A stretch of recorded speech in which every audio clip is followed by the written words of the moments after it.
Maker's 46 has a brand new look. Is it as good as the old 46? Is it better? If you want to find out, then stick around.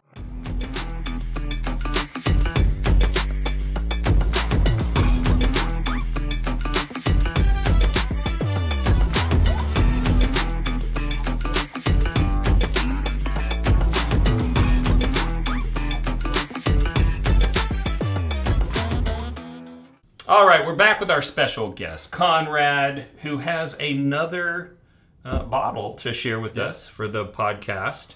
And so Conrad's story is he went to Kentucky for, was it Bourbon Week? Bourbon Week, yep. Bourbon Week, and got the opportunity to pick some bottles up there, and some of which we had not reviewed on the podcast. So invited him on, and we're going to drink some whiskey and do some reviews. So I've been hearing rumors that the Maker's 46 labeling and whatnot was going to change, and this is the first example that I've seen in person of the new label. So we looked it up, and the old label just said that it was barrel finished with oak staves, although it's a well-known fact that there are several different oak stave toasting profiles that they use at Maker's Mark, and that the 46 was the favorite profile of Bill Samuels, and so Maker's 46 was all of just that one stave.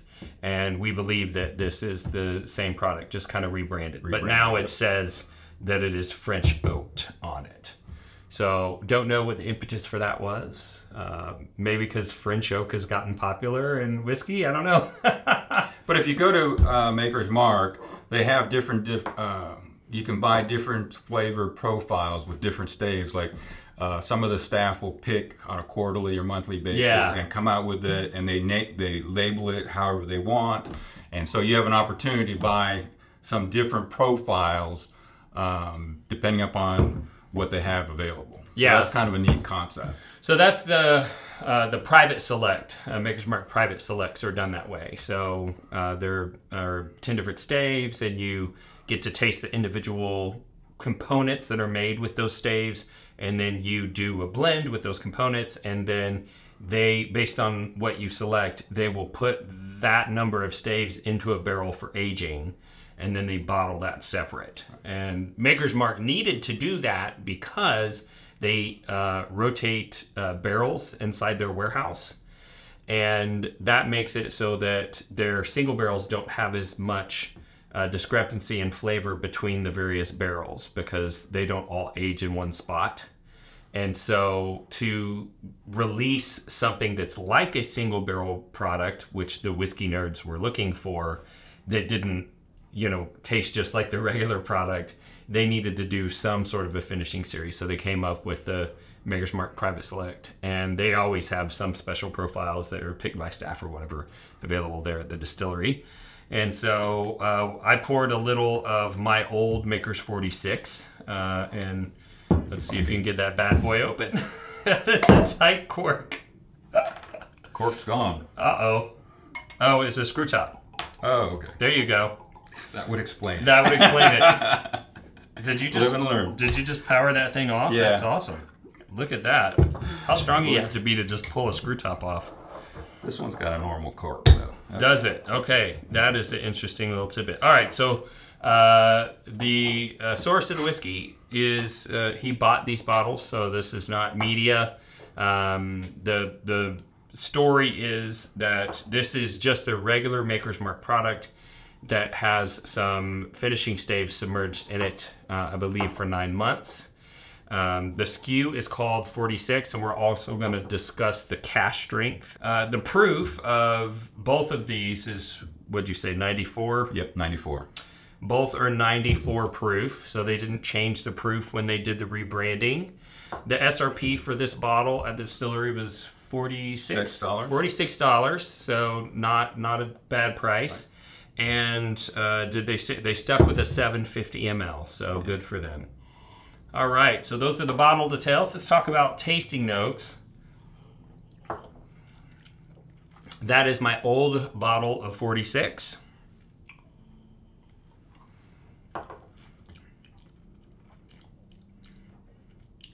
For me, it seems fairly similar. Yeah, they are pretty similar.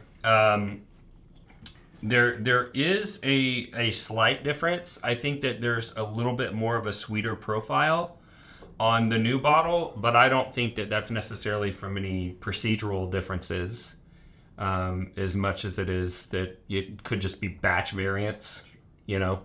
I don't know how big these Makers 46 batches are, but, you know, most distilleries of this size, the batches are quite large. Yeah.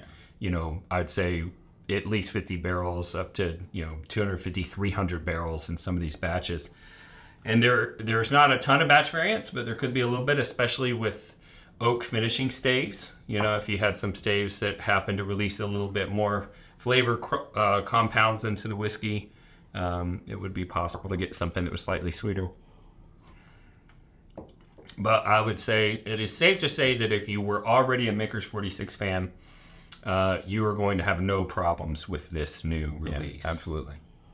Mm. Yeah. This is you can drink this every day and enjoy.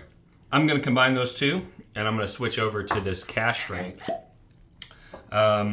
So we just discovered that the non-cask strength is the screw top, and the cask strength, which has a slightly higher SRP of $65.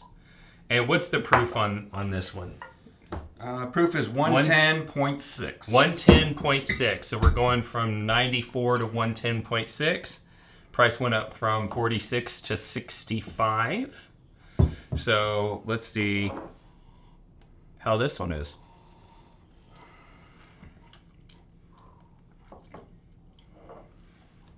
Huh. Much bolder on the palate. Not hot. Not hot at all. But I am getting just a hint of a sulfur type flavor. That's like if you put a match in your mouth. Which I normally only get on whiskeys that are finished in old world casks. And but these staves were never barrels that were used to store other spirits in. And so that is inexplicable. I don't know why I'm tasting that sulfur flavor.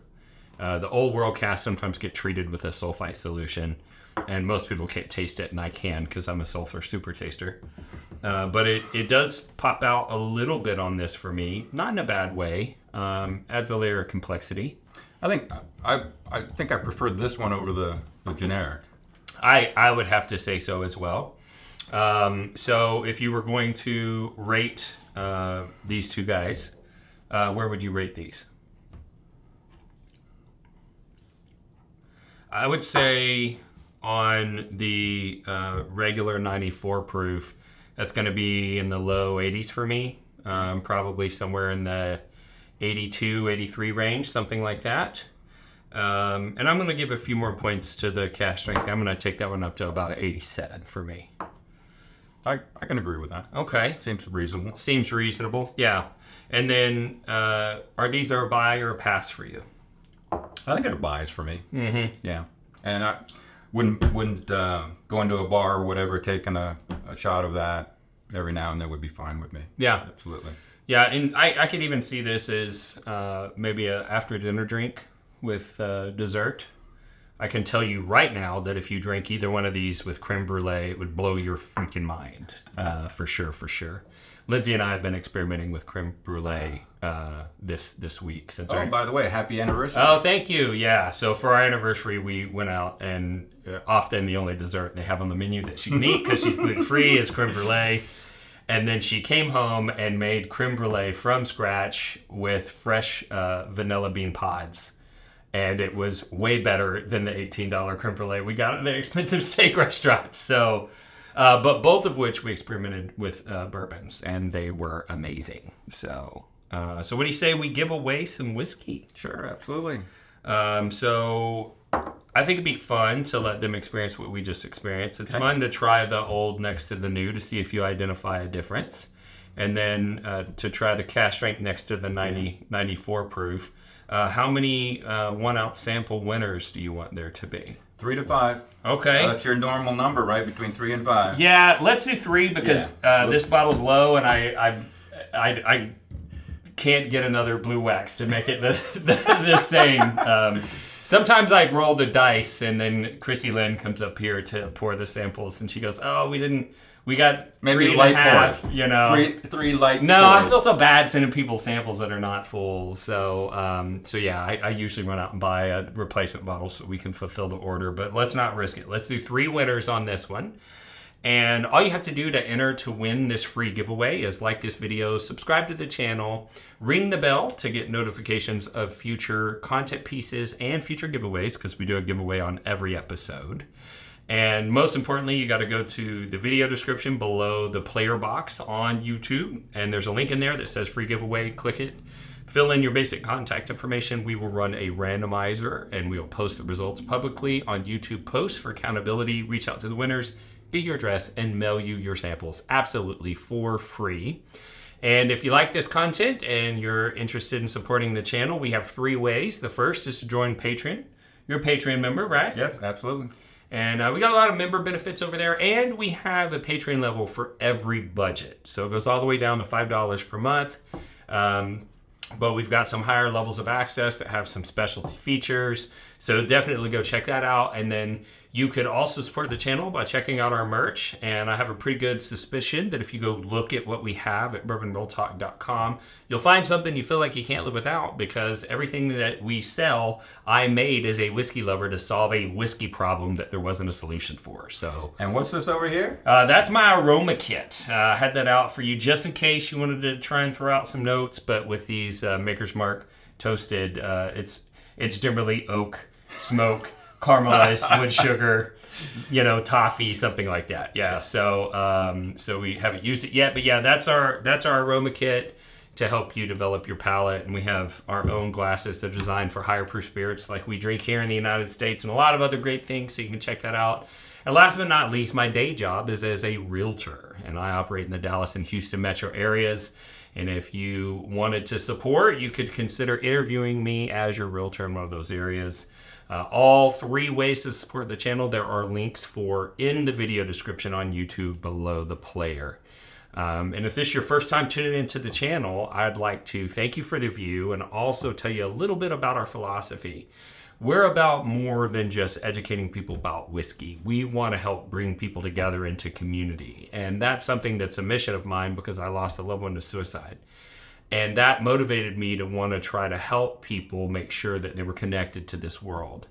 And I saw how whiskey was bringing people together, and I thought maybe I could leverage whiskey's connective power to get you connected to whiskey, and the whiskey would do the rest of the job and get you connected to others. And so we started this channel. We also looked at forums to help create connection, and many of them had people in there that we refer to as trolls that share negativity and hate online. And we couldn't have that, so we decided to start our own Facebook-based whiskey forum called Bourbon Real Talk Community. Currently, there are 30,000 members in there, and there's a lot of great things going on. We do a lot of charity work. There's a lot of sharing. There's a lot of meetups. There's a lot of great things going on, and it's absolutely free. And so definitely check that out. But we also learned through this process that if there's people out there that are going to be trolls online and show hate, there's nothing that keeps us from showing love online. And that's why we end every episode the same way, and that's this. If you woke up this morning and you're unsure whether or not anyone loved you, just know that I love you. And I'll see you next time on Bourbon Real Talk. Cheers. Cheers.